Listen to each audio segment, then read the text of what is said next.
No obstante, vamos a dar inicio con un marco conceptual breve, rápido, sobre la terminología que se emplea siempre en la gestión del riesgo de desastres. Y aquí, en primer lugar, tenemos la definición de peligro.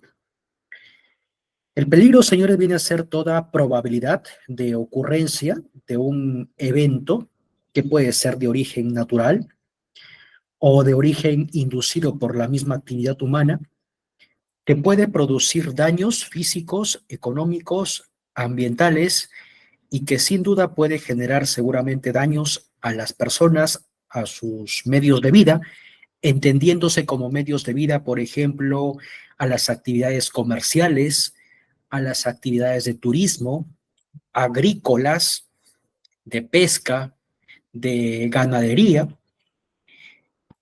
Y aquí un listado de peligros, ¿no? Por ejemplo, tenemos los sismos. De hecho, la gestión del riesgo de desastres de por sí nace a consecuencia de que se produjeron este tipo de eventos en nuestro país.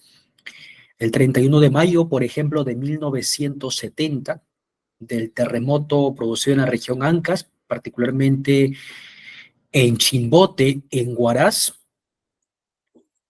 el terremoto que tuvimos en Pisco el 15 de agosto del 2007.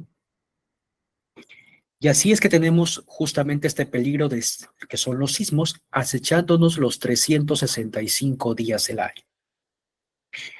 En el caso de Lima Metropolitana, por ejemplo, vivimos un silencio sísmico de 277 años, tal como nos lo hace memoria siempre el Instituto Geofísico del Perú, que nos dice que tenemos un silencio sísmico de 277 años. Ello haciendo referencia al terremoto de magnitud 8.8 del 28 de octubre de 1746, un terremoto que se produjo justamente frente a nuestras costas de Lima, de la región Lima. Y así como tenemos los sismos, también estamos expuestos a tsunamis.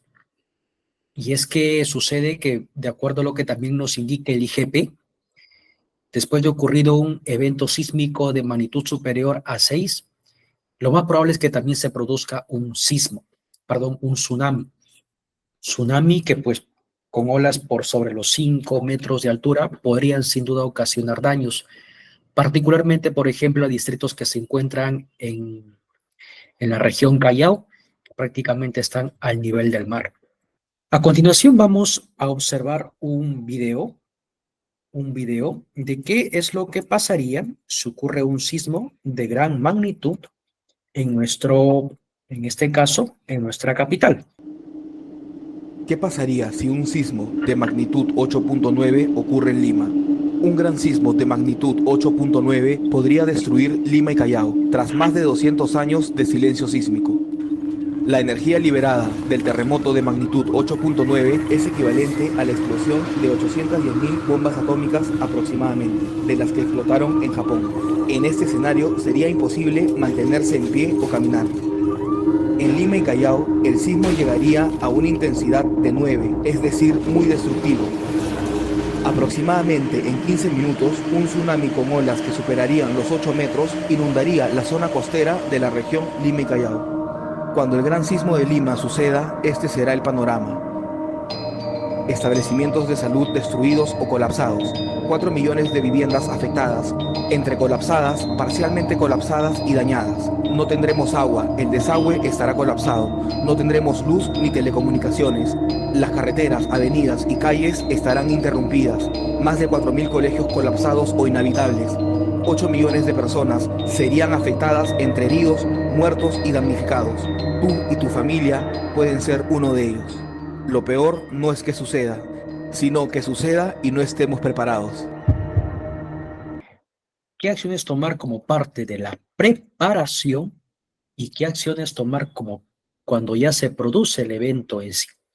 Veamos entonces, miren, a nivel de preparación, a nivel de preparación, debemos tener identificados cada una de las señaléticas que tenemos de repente en nuestro centro de labores, que tenemos en nuestras viviendas, que inclusive tenemos en la ruta en la que vamos al trabajo, en la que vamos a casa, en la que vamos al mercado, tener identificado cada una de esas rutas de las señalizaciones respectivas para poder evacuar de ocurrir un evento de un sismo, por ejemplo, de magnitud 6, magnitud 7, magnitud 8, ¿no? Entonces, por ejemplo, ubicar las zonas seguras en caso de que pueda ocurrir este tipo de peligros. Y aquí tenemos, ¿no?, que la primera opción de protección debe emplearse mientras dure el movimiento del sismo.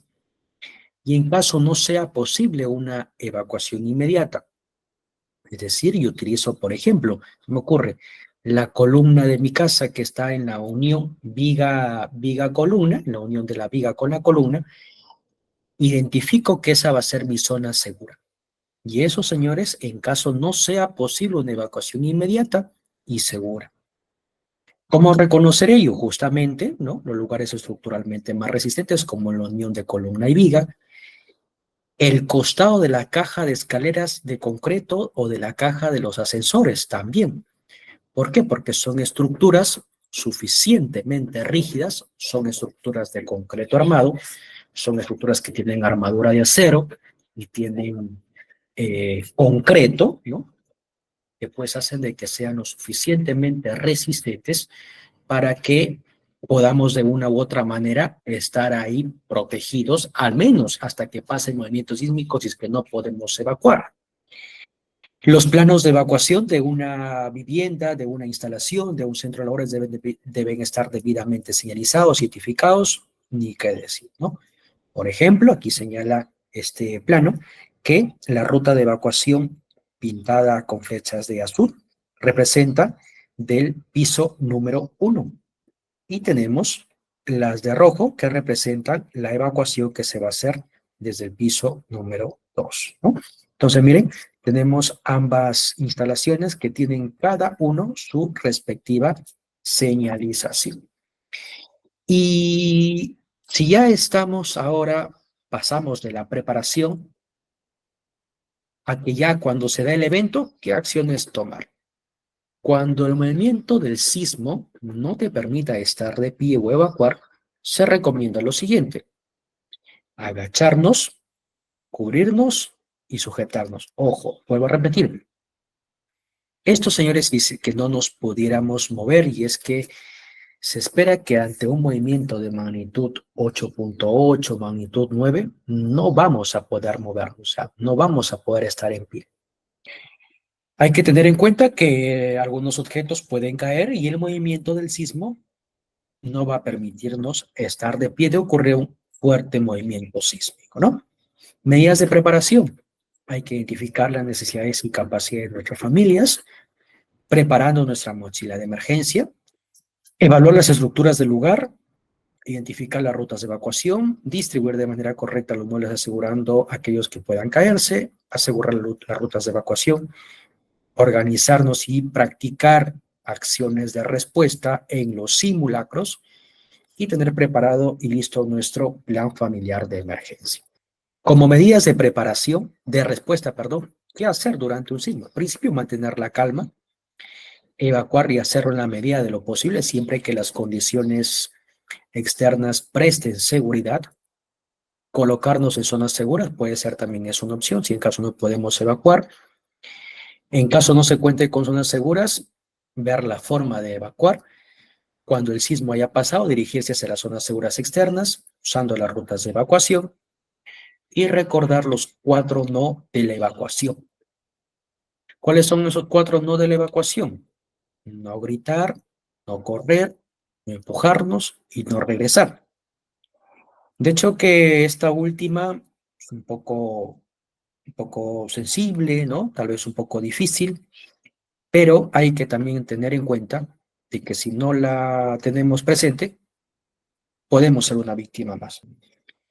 Algunas recomendaciones, señores. La forma de cómo estar, digamos, ante un sismo es esta. Esta es la forma correcta. No cogernos de la cabeza, no de los hombros, no de las manos, sino de manera ordenada, de manera tranquila, evacuar. Medidas post impacto del sismo. Decíamos antes, durante y después, ¿no?